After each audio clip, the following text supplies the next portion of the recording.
Hey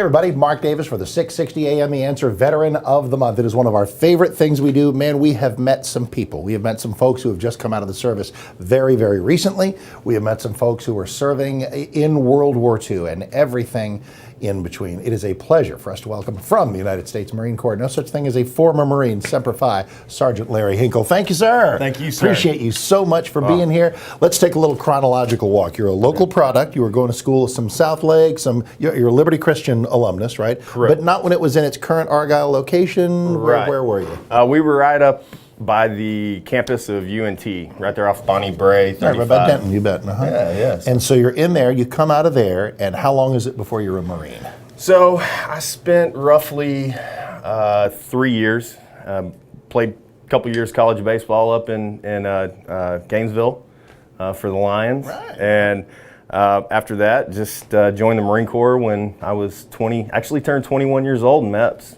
downtown here. Fantastic. So where's the first place you went, your first duty station as Marine was? So I was stationed at 3rd Amphibian Assault Battalion, Camp Pendleton, California.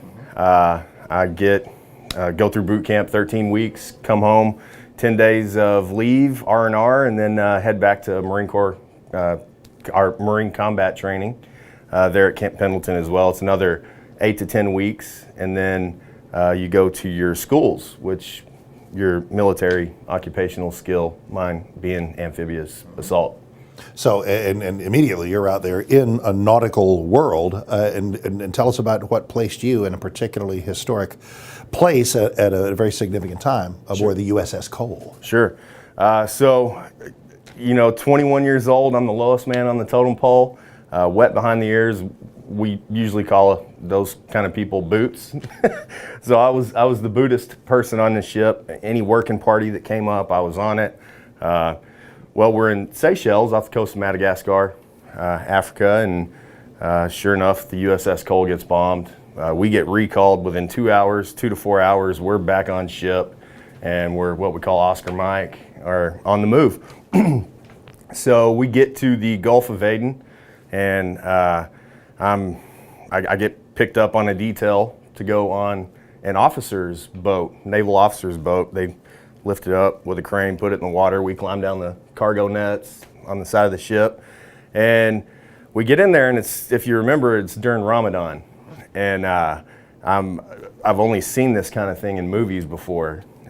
It's 4 a.m., prayer towers are going off, there's no lights in town, and then all of a sudden you see the Cole with a hole in it, and it's just such a surreal feeling. I'd only seen stuff like that in the movies. I never, Right, I mean, you're in the military. It's a time where, a war on terror is very front of mind, and yet when you see what happens, when you see the practitioners of terror, an attack on your country, right, we saw 9/11 on TV, and that's one thing. This is right in your face, literally, and it's very different. Right, completely different, and being a young Marine, being gung-ho, you're amped. You want to get in there. You want to do something. There's a fire team of Marines, about 7 of us on a ship with a naval officer.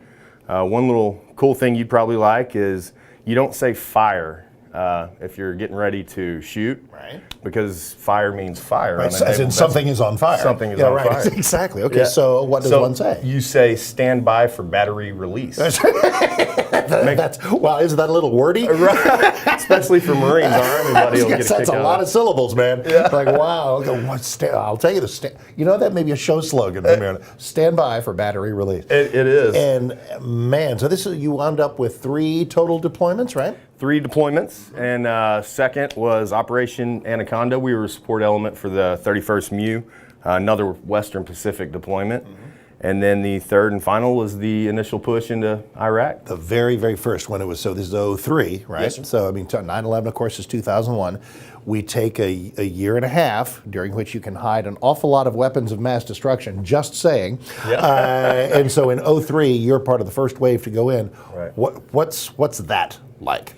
It's another one of those surreal moments. There's a lot of those throughout your career in the military, but I very specifically remember when we crossed the LOD, or the line of departure, they just came out with these RAP rounds, or rocket-assisted propelled artillery.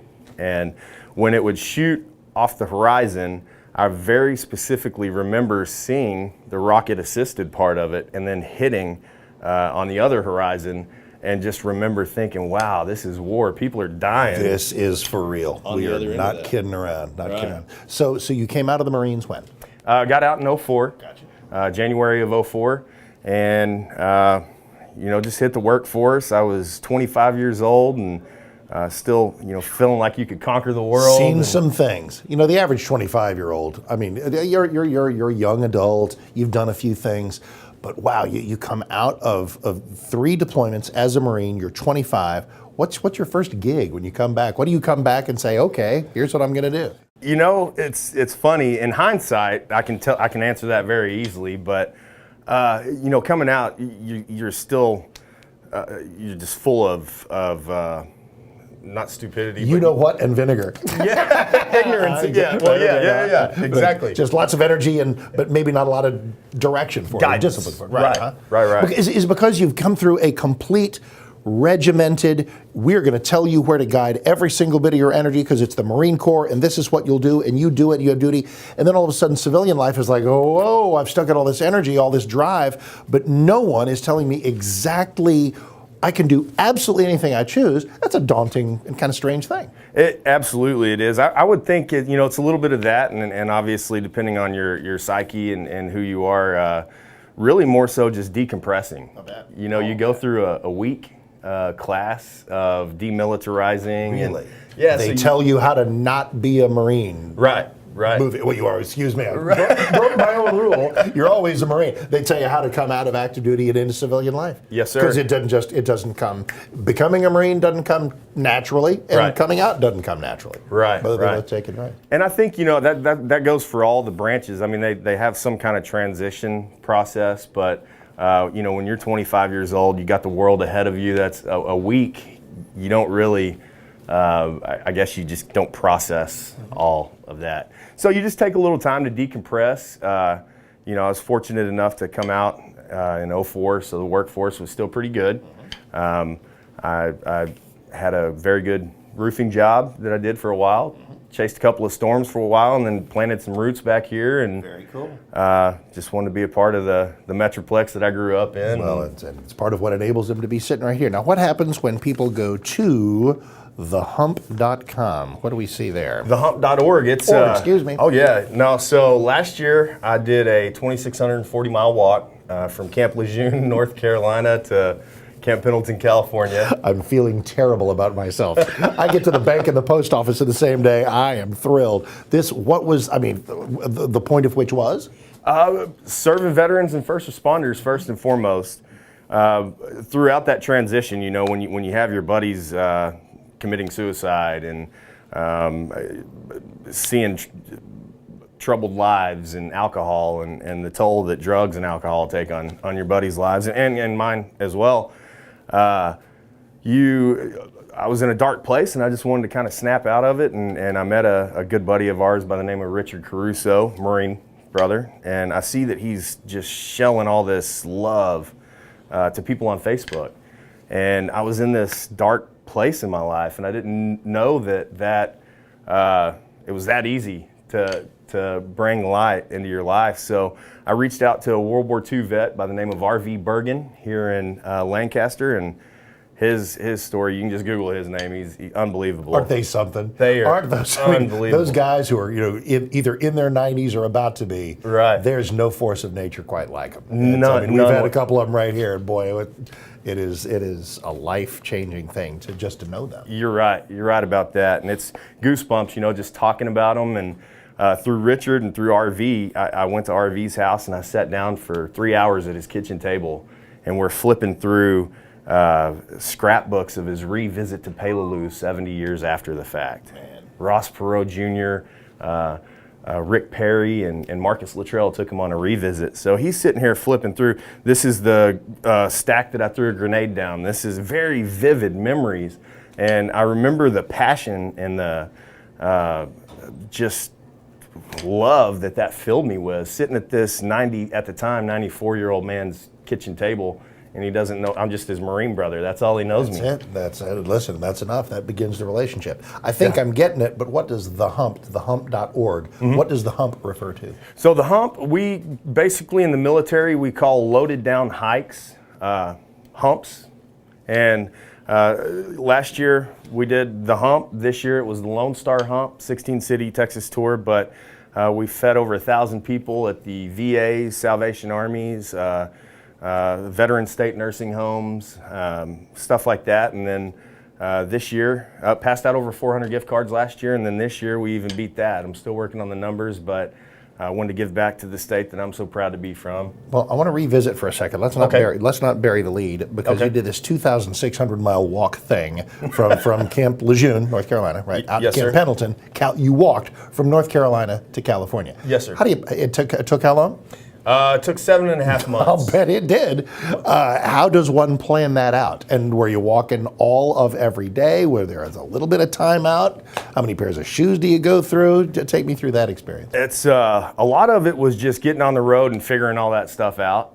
But I had a travel trailer with me that I utilize, so I'll post up in a city, and then come to find out it's illegal to walk on the interstate.